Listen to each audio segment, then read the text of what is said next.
Hi, welcome to another video, and today we're going to be discussing about U20 players to look out for who are not part of the U20 World Cup. So, let's begin. So, the 2023 U20 World Cup just happened this year, and I just wanted to make a video about it before it obviously dies out. Uh, it ended like last month. I think around last month. The US had a pretty good run. They were unbeaten in group stages. I think they won all three games. They did beat El Salvador, they beat freaking Slovenia, and I forgot the other team. I forgot. Oh, it was Fiji. Fiji. I just remembered about the Fiji water. Uh, then we defeated New Zealand in round of 16, and I thought we were maybe going to have a semifinal run, but Uruguay was just a better team that day. Um, Uruguay had a pretty good squad. Uh, Israel did a pretty good job in the U20 World Cup. South Korea, I think they made it to the semifinal, and Italy made it to the final, but they were defeated by Uruguay. So we lost to the eventual champion Uruguay, which is at least a step in the right direction for US soccer and for the USMNT.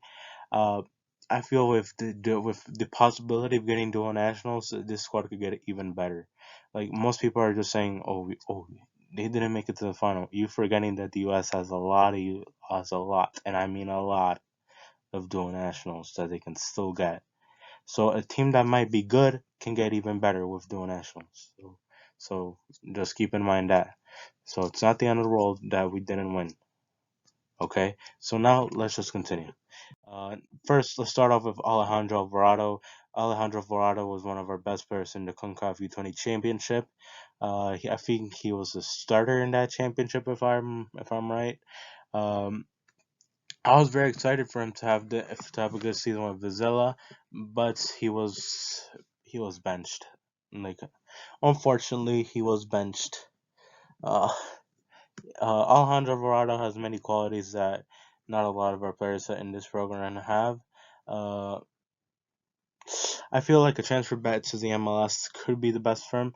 I think he's right now with the reserve teams in Vizela, and I do not want him to like freaking be 23 until he's a 23, 24 when he barely starts getting some sort of minutes. So maybe a transfer to the MLS could help, or maybe just a loan. Who knows? There are many teams in MLS that probably need midfielders right now in the moment. Obviously, Chicago Fire needs every single position. I think Alejandro Varado's a six, and Chicago Fire needs a six. Other teams are probably like your LA Galaxies, obviously, your FC Dallas. They need midfielders and number sixes as well. It's just Paxton Pomacall and just like make a whole bunch of random players. Um, so there's some teams in the league that maybe need a midfielders, and Alejandro Alvarado can maybe be one of them.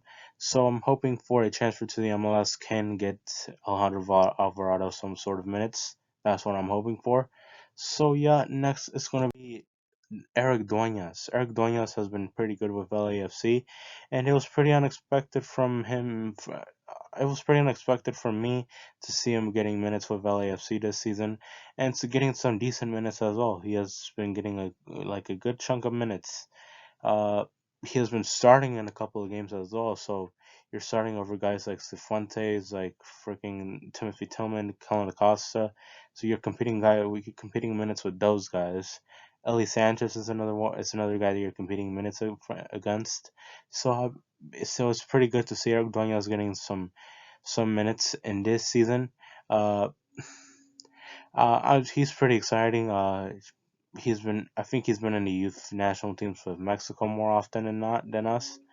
Uh, However, he's still someone to look out for, as well. Like his other teammate Tony Leone is another guy to look out for. I don't see a lot in Tony Leone, in my personal opinion, but he's still another guy to look out for. He's not in this video, so I'm not going to talk about him in this video, Tony Leone. So yeah, next we're going to be talking about Mauricio Cuevas. Mauricio Cuevas I think he was going to be our captain for the U20 World Cup if I was right. He was the guy who spent the most time with our U20 group, and unfortunately he had to miss it due to an injury. he had to miss the U20 World Cup due to an injury. So he was spending a lot of time with team before he got the injury. He's right now with the LA Galaxy, and I thought like that I think that transfer is the best for him, and it's the best for LA Galaxy. One, he gets to have consistent minutes. I don't think anytime soon he was going to get minutes with Club Brugge. Uh, I think having some time, spending some time first in the MLS, trying to become a consistent starter in the MLS is going to be his first priority. Uh, I think he can. He is a player that can get a lot of minutes in MLS. I know for sure LA Galaxy should be starting him anytime during the season. Because it's the LA Galaxy, and obviously their fullbacks are pretty terrible. Uh, and I think they need a they need a youthing up on the fullbacks as well. Ever since losing Julian Araujo, obviously their quality on the fullback position has been down a little bit. Uh, I think when you're comparing him to Julian Araujo, I think Marito Cuevas has qualities that can make him a higher ceiling player than Julian Araujo, in my personal opinion. Who like Marito Cuevas tends to be a more of an attacking fullback than Julian Araujo. Julian Araujo tends to be more of like a defensive fullback, m- while Marito Cuevas is more of like if you're attacking fullback who goes up and down the wing, and I think those are qualities that could make him a very high ceiling player for our national team and for the LA Galaxy as well. I think he could go down to have a better career than Julian Araujo. Like Julian Araujo had the much better start. Like there's no question about that. But there's a difference between starting a career in Club Brugge while starting a career in LA Galaxy. So there's a good difference. So next we're gonna go to Chris Brady. Chris Brady was our U20 goalkeeper in the CONCACAF U20 Championship. He was our starter, and I thought he looked really, really good. However, for very, very obvious reasons, he didn't go to the U20 World Cup. If I was a Chicago Fire, I wouldn't have released him either, just to release him just so he can be sitting on the bench in the U20 World Cup. Like, no, no, thank you. I would have much rather have him here playing with the Chicago Fire than rather sending him over to Argentina just to sit on the bench while Gabriel Sonina is playing. Uh, when you're comparing him to Gabriel Sonina, I think Gabriel Sonina does still have a higher ceiling than Chris Brady, but Chris Brady is a bit taller. I think he's a bit taller than Gabriel Sonina. Gabriel Sonina is a little bit better with his feet, and obviously Gabriel Sonina has very good reflexes as well. I never really seen Chris Brady, but he's a reliable shot stopper. Uh, he can maybe have a career where he can go to Europe. Uh, I think the competition between Chris Brady and Gabriel Sonina in the future is going to be one to watch in the future. That is for certain. Um, Chris Brady has been probably our one of our best players this season on the Chicago Fire. There's not a lot of good players on Chicago Fire like who have had good seasons. Brian Gutierrez has had a good season, and I'm going to talk about him later on this video. So sorry for the spoilers. Chris Brady. Let's talk about Chris Brady. He's a pretty reliable shot stopper. He's pretty tall. He has a good size. Um, he is reliable with his feet. If I should see that maybe in a higher level, but in MLS, he's pretty reliable with his feet. Um, he's a reliable goalkeeper. Like I think he can only go up from here, in my personal opinion. And I think he's not going to last more than 3 more seasons in MLS.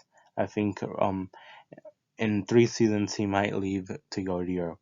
And that's my opinion. So next is Luca Koleosho. Luca Koleosho has been he had some good moments off the bench for Espanyol during this season. However, this man is a dual national. Well, to be specific, he's a tri-national. He is eligible to play for the U.S., Italy, and Canada, and he has played in the U19 Euro Championship with Italy, and I think they did pretty good in that tournament, if I do remember. They had a pretty good tournament. No, wait, let me remember.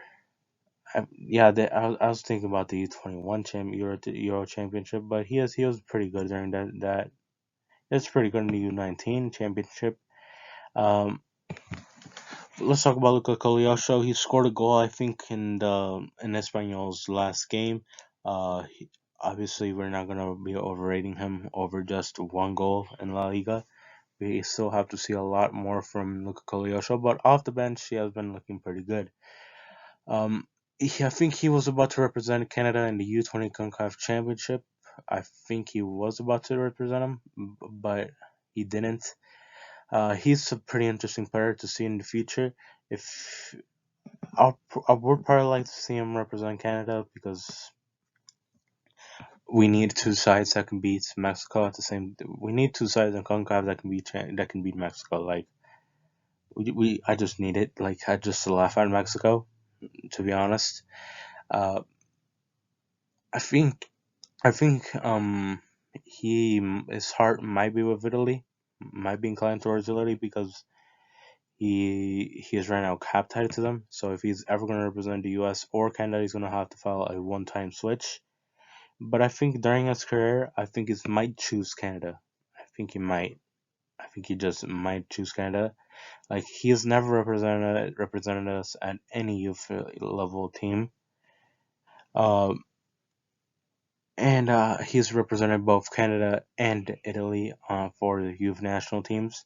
So I think Luca Cogliosho might as well just represent Canada. Like, uh, like a golden generation of Alfonso Davies, Jonathan David, Luca Cogliosho, Tajan Buchanan, Estauchio, and whoever else that Canada can get, Kobe Franklin as well. Like a golden generation of those guys can be pretty decent for the Canadian team that's looking to improve every single for this cycle. So now let's talk about Brian Gutierrez. Brian Gutierrez is 20 years old. He is playing with the Chicago Fire, and he's been looking pretty good. And with the Chicago Fire, he has really good quality. He's very technical. He's very good with his passing. He can play as a winger as well. However, I think he kind of lacks some ability on down the wings. Uh, I see more. I see him having more quality as a number 10, but he can certainly do a job as a winger as well. He's pretty quick as well. Luka Kolyosho is as well a pretty sneaky player. Pretty, he's pretty good with the dribbling. Um, I've seen him with the with the U20s. Although he didn't look too good, obviously that was before he became a kind of consistent starter with the Chicago Fire. I think if he would have been with this U20 team down in Argentina, he might have we might have had some extra firepower, maybe just to beat Uruguay. Who knows? Um, Brian, I was very disappointed that we didn't bring Brian Gutierrez to either U20 to the U20 World Cup or the Gold Cup. Like once Jordan Morris got injured, I was like, yeah, like we just might get somebody new. We just might. Like with Alan Sonora as well injured, Alan Sonora and Jordan Morris injured. I was just like I think Jordan Morris is still going to be with the Gold Cup roster. However, Alan Sonora had to be replaced because he had an injury. And obviously, since this is U.S. Soccer and this is the USMNT, we decided to replace Alan Sonora with Jackson Yule, and this just makes the team a whole lot worse, doesn't it? It cannot get worse than this. Uh, we could have chosen Richie Ledesma, we could have chosen Tim Tillman, we could have chosen Brian Gutierrez, but instead we decided to choose freaking Jackson Yule, who's a number 6 and not even a number 10, which makes no sense whatsoever. Uh, that just leaves one number 10, because Jesus Ferreira is going to be used as a striker. And do you want Jesus Ferreira to be playing 90 minutes every single match? Every single match.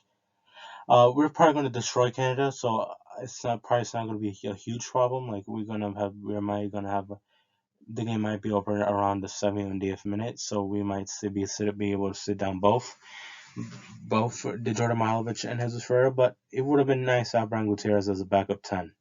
It would have been like it makes a whole lot more sense than bringing over Jackson Newell, who's a number 6 and is never shown anything with the national team.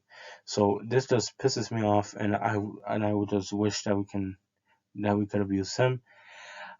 He is also one to look out for in the Olympics. I think if we don't have a lot of U23 wingers, like I know Taylor Booth and Tim is one of them, but I think he's going to be in the Copa America, to be honest.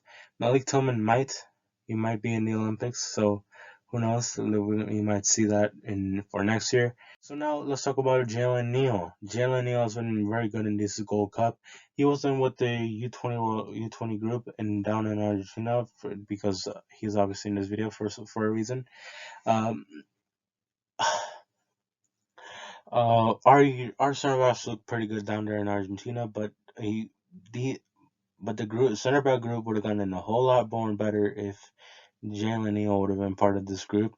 Jalen Neal has been looking pretty good in this Gold Cup. He looks pretty good in the group stages.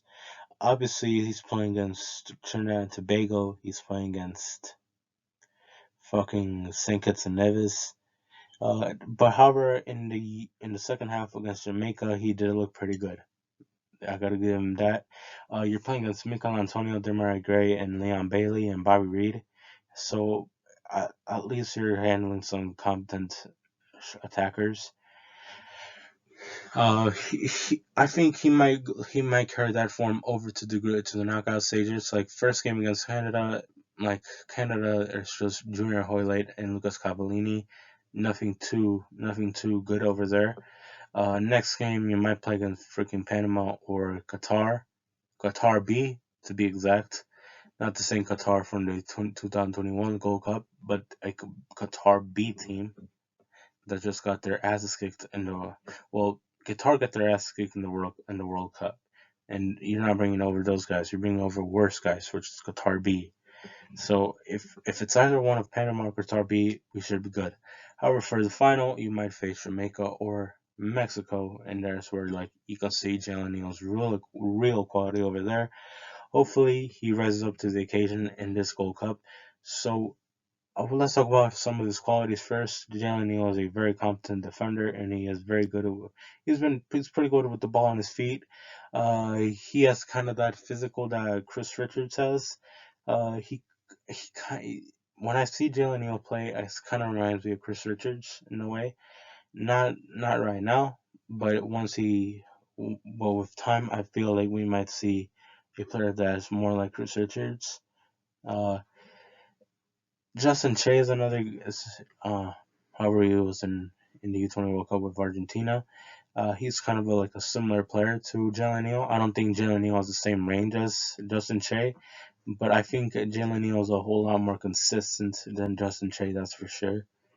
So yeah, next we're gonna go to the last player, which is gonna be Paxton Aronson.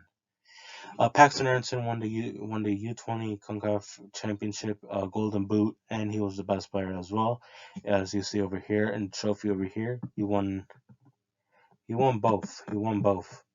Uh, Let me just use a freaking better thing. Here he won the Golden Ball and he won the Golden Boot as well. He won the best player and he was the top goal scorer alongside Quinn Sullivan. I think he does want it because he played less games and less minutes than Quinn Sullivan, if I'm right. He was really good in that tournament.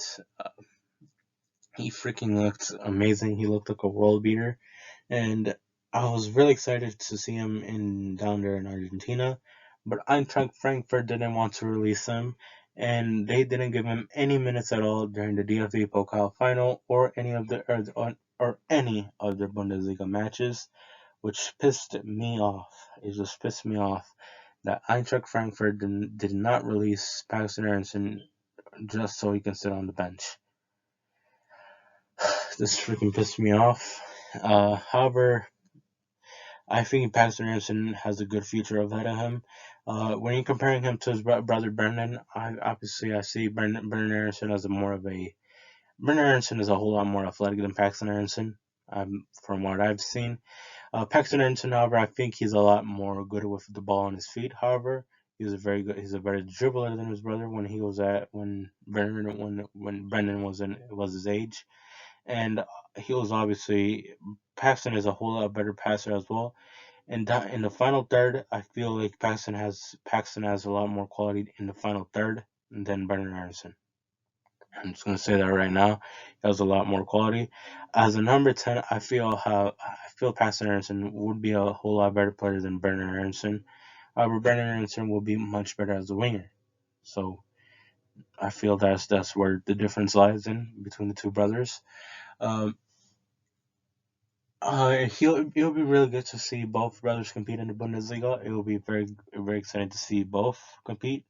Uh, Most people are gonna write off Paxton by saying that he wasn't very good in MLS with the Philadelphia Union. He never really solidified a spot in the starting 11.